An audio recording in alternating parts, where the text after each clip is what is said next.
এই মানুষটাকে সবাই চিনত, অথচ কেউ জানতো না এই মানুষটি বাংলাদেশের সবচাইতে নটোরিয়াস ভয়ঙ্কর সিরিয়াল কিলার। ঢাকা সাভারের একটি কমিউনিটি সেন্টারের রাতের সিসিটিভি ফুটেজে দেখা যায় এই লোকটি একটি লাশ কাঁধে নিয়ে তুলে যাচ্ছে। আর এই লোকটিকে আশেপাশের অনেকেই চিনত। ছেঁড়া কাপড়, অস্বাভাবিক আচরণ এবং রাস্তায় ঘুরে বেড়ানো, তাই সবাই তাকে পাগল বলে ডাকতো। কিন্তু সবচেয়ে ভয়ঙ্কর বিষয় ছিল অন্য কিছু। মাত্র 24 ঘন্টা আগে এই লোকটিকে একটি কিশোরের পাশে দাঁড়িয়ে থাকতে দেখেছিল পুলিশ। যখন মেয়েটিকে জিজ্ঞেস করো এই লোকটিকে, সম্রাট, কি হয় তোমার? আমার ভাই। তখন মেয়ে নির্দ্বিধায় উত্তর দেয়, সে আমার বড় ভাই। আর তখন পুলিশ এই বিষয়টিকে ততটা গুরুত্ব দেয়নি, চলে যায়।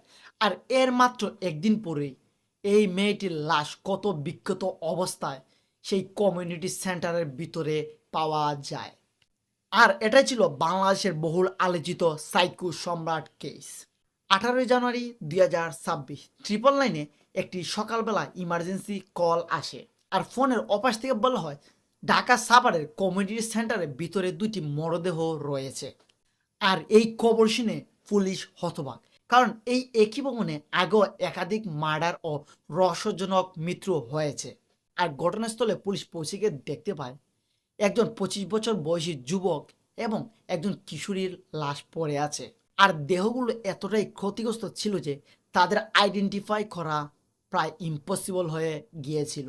আর এরপর পুলিশ খুবই দ্রুত সিসিটিভি ফুটেজ চেক করে, আর তখনই বেরিয়ে আসে ভয়ঙ্কর একটি সত্য।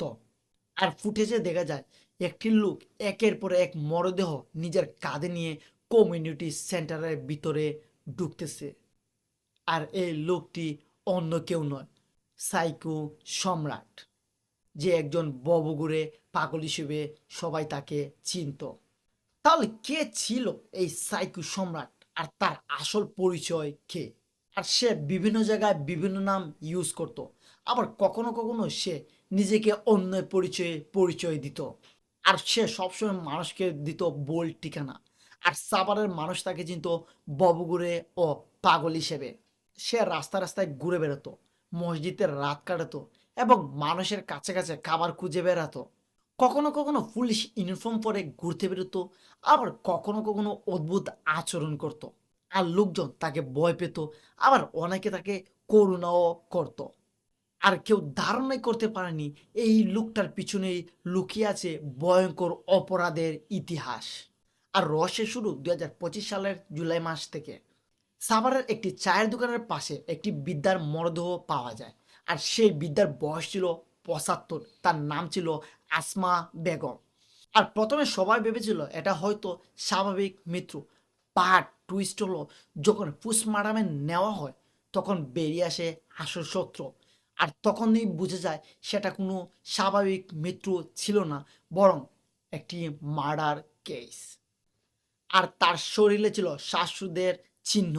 তাই বিষয়টা সম্পূর্ণ ক্লিয়ার হয়ে যায় তাকে হত্যা করা হয়েছে। কিন্তু সেই এলাকায় কোনো সিসিটিভি ছিল না, আর প্রত্যক্ষ কোনো দোষীও সাব্যস্ত হয়নি, যার কারণে এই কেসটি ধীরে ধীরে অমীমাংসিত অবস্থায় ক্লোজ হয়ে যায়। আর ঠিক এই ঘটনার পরেই সম্রাট হঠাৎ আচমকাই তার অবস্থান বদলে ফেলে। সে মসজিদ ছেড়ে থাকতে গিয়ে শুরু করে একটি কমিউনিটি সেন্টারে। একের পরে এক লাশ। আর মাত্র কয়েক মাস পরেই একই ভবনে আবার পাওয়া যায় আরেকটি লাশ। একবার একজন অজ্ঞাত যুবক, আবার একজন নারীর মরদেহ। কারো ছিল হাত বাঁধা, আর কারো শরীরে ছিল আঘাতের চিহ্ন। আর কিছু দেহ এতটাই ক্ষতিগ্রস্ত ছিল যা শনাক্ত করা প্রায় ইম্পসিবল। আর একই জায়গায় এতগুলো ঘটনার পরও পুলিশ কোনো অগ্রগতি খুঁজে পাচ্ছিল না, কারণ অধিকাংশ ভিকটিমই ছিল অসহায় এবং পরিচয়হীন মানুষ। তাদের খোঁজ নেওয়ার মতো শক্তিশালী কেউ ছিল না। আর এটার জন্যই এই কেসগুলো আরও কঠিন হয়ে যায়। আর পরপর কয়েকটি ঘটনার পরে পুলিশও নড়ে পড়ে।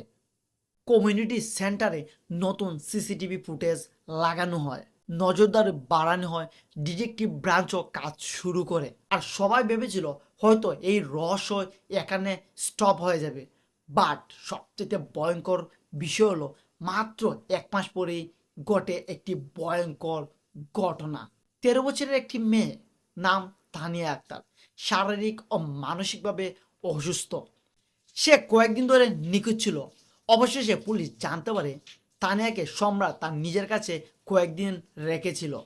আর 16 জানুয়ারি যখন মেয়েটির কাছে পুলিশ জিজ্ঞেস করেছিল এই লোককে, তখন তানিয়া উত্তর দিয়েছিল সে আমার বড় ভাই।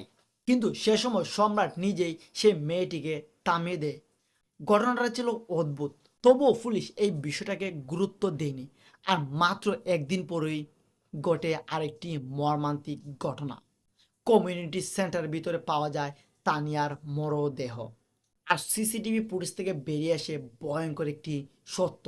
18 জানুয়ারি 2026 সিসিটিভি চেক করা হয়, আর তখনই সম্পূর্ণ ঘটনা বেরিয়ে আসে। আর ক্যামেরায় দেখা যায় সম্রাট নিজেই প্রত্যেকটা মরদেহ সরিয়ে নিচ্ছে। আর এবার আর সন্দেহের কোনো সুযোগ ছিল না। পুলিশ তাকে সাথে সাথে গ্রেপ্তার করে।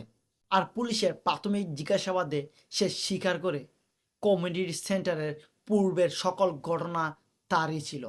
আর তখনই পুলিশ তার বায়োমেট্রিক্স তথ্য যাচাই করে, আর তখনই বেরিয়ে আসে তার নাম, তার পূর্বের ইতিহাস এবং তার সকল বায়োডাটা।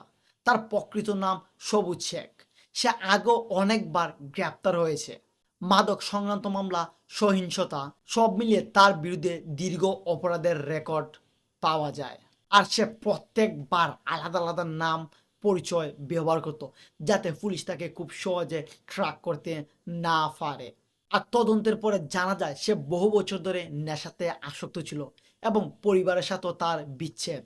তদন্তের মাধ্যমে জানা যায় সবুজ শেখ তার মানসিক ও শারীরিকভাবে কোনোভাবেই অচেতন অবস্থায় ছিলেন না, বরং দীর্ঘদিনের মাদক আসক্তি এবং বিকৃত চিন্তা ভাবনার ফলে সে হয়ে ওঠে ভয়ঙ্কর। আর সে দাবি করেছিল যেসব মেয়ে তার সাথে কথা বলতো তাকে তারা আপন মনে হতো। আর সেই মেয়েরা যদি কখনো অন্য কারোর সাথে কথা বলে তাহলে তার সেটা সহ্য হতো না। আর এই হিংস্রতাই তাকে তৈরি করে একজন ভয়ঙ্কর সিরিয়াল কিলার। আর পুলিশের ধারণা তার অতীতের পারিবারিক জীবন, মাদকাসক্তি এবং মানসিক বিকৃতি সব মিলিয়ে তার আজকের এই ভয়ঙ্কর অবস্থা। আর সাভারের এই ঘটনা পুরো বাংলাদেশকে নাড়িয়ে ফেলেছে, কারণ একজন মানুষ যাকে সবাই পাগলভাবে এড়িয়ে চলেছিল, কিন্তু তার ভেতরে ছিল ভয়ঙ্কর এক সহিংসতা। আর এই কেসটা শুধুমাত্র একটি অপরাধের গল্প না, বরং এটা দেখিয়ে দেয় সমাজের অন্ধকার খুনগুলো কতটা ভয়ঙ্কর হতে পারে। আর কখনো কখনো সবচেয়ে বিপজ্জনক মানুষ আমাদের আশেপাশে ঘুরে বেড়ায়।